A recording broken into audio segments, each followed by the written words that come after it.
মাদারীপুরে বাংলাদেশ জাতীয়তাবাদী যুবদলের ৪৭তম প্রতিষ্ঠাবার্ষিকী পালন করা হয়েছে। সোমবার দুপুরে জেলা যুবদলের সদস্য সচিব মনিরুজ্জামান ফকুর নেতৃত্বে এক বর্ণাঢ্য র্যালি বের করা হয়। র্যালিটি জেলা শিল্পকলা একাডেমির সামনে থেকে শুরু করে গুরুত্বপূর্ণ কয়েকটি সড়ক প্রদক্ষিণ শেষে সদর মডেল থানার সামনে গিয়ে শেষ হয়। এ সময় জেলা ও উপজেলা যুবদলের সহস্রাধিক নেতাকর্মী অংশ নেন। পাশাপাশি কেন্দ্রীয় বিএনপি, ছাত্রদল ও যুবদলের নেতারাও উপস্থিত ছিলেন। এ সময় বক্তারা বলেন, আগামী জাতীয় নির্বাচনে জনগণের ভোটে ক্ষমতায় আসবে বিএনপি। নতুন বাংলাদেশে নতুন সরকার গঠন করে দেশ ও জাতীয় উন্নয়নে কাজ করবে দলটি। এতে যুবদলের নেতাকর্মীরা অগ্রণী ভূমিকা রাখবে। বিএনপির ভারপ্রাপ্ত চেয়ারম্যান তারেক রহমানের ৩১ দফা বাস্তবায়ন হলে দেশে আর কোনো অভাব থাকবে না। বক্তব্যে নেতারা আরও বলেন, স্বৈরাচার মুক্ত বাংলাদেশে কোনোদিন যেন স্বৈরাচারের দোসররা মাথা উঁচু করে আর দাঁড়াতে না পারে, সে ব্যাপারে সবাইকে সতর্ক ও সজাগ থাকতে হবে। আগামীতে যে কোনো ষড়যন্ত্র আসবে, আমরা মাদারীপুর জেলা যুবদল রাজপথে থেকে রুখে দিব ইনশাআল্লাহ। আমাদের ঐক্যবদ্ধ হতে হবে, আগামী নির্বাচনে বিজয়ী হতে হবে। বিজয়ী হওয়ার একটাই উপায় ঐক্যবদ্ধ, ঐক্যবদ্ধ, ঐক্যবদ্ধ। আমি এই কথাটা কয়েকবার বললাম। আর একটা কথা, সংগ্রামী ভাইয়েরা আমার, আমরা পরিবর্তনের বাংলাদেশ চাই, আমরা সন্ত্রাস মুক্ত বাংলাদেশ চাই, মাদক মুক্ত বাংলাদেশ চাই, দখলদার মুক্ত বাংলাদেশ চাই।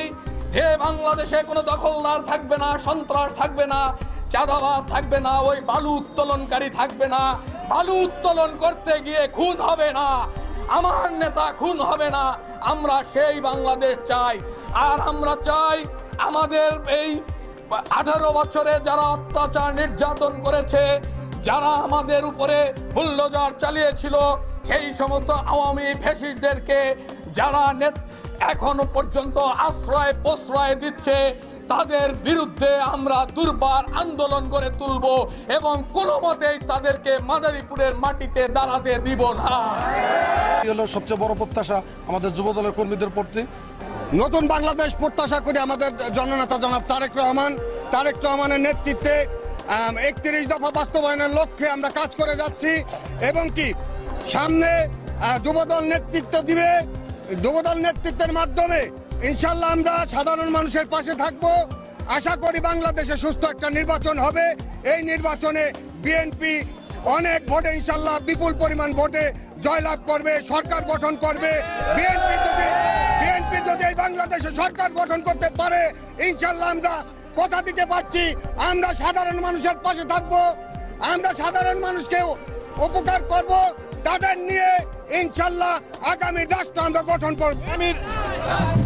2026 সালে ফেব্রুয়ারি মাসে একটি গণতন্ত্র পন্থায় নির্বাচনের মাধ্যমে আমাদের আগামী রাষ্ট্রনায়ক জনাব তারেক রহমান এই দেশের রাষ্ট্র বিনির্মাণের দায়িত্ব নিবে এবং সোনার বাংলা গড়ে তুলবে। আমরা তার সহযোগী হিসেবে পাশে থাকবো ইনশাআল্লাহ। মাদারীপুর জেলা যুবদলের সদস্য সচিব মনিরুজ্জামান ফকুর সভাপতিত্বে অনুষ্ঠানের প্রধান অতিথি ছিলেন কেন্দ্রীয় ছাত্রদলের সাবেক যুগ্ম সাধারণ সম্পাদক ও মাদারীপুর 2 আসনের বিএনপির মনোনয়ন প্রত্যাশী মিল্টন বৈদ্য। এছাড়া এ সময় উপস্থিত ছিলেন কেন্দ্রীয় যুবদলের সাবেক সহসাধারণ সম্পাদক আসাদুজ্জামান পলাশ হাওলাদার, কেন্দ্রীয় ছাত্রদলের সাবেক সহসভাপতি ABM মাহমুদ আলম সর্দার, মাদারীপুর জেলা বিএনপির সাবেক ভারপ্রাপ্ত সাধারণ সম্পাদক নজরুল ইসলাম লিটু, জেলা স্বেচ্ছাসেবক দলের সহসভাপতি BM আরিফুল ইসলাম দুলাল, শিবচর উপজেলা যুবদলের সাবেক যুগ্ম সাধারণ সম্পাদক জসিম উদ্দিন মৃধা প্রমুখ। মাসুম আল ইসলাম, ডেস্ক নিউজ, সময়ের কথা 24।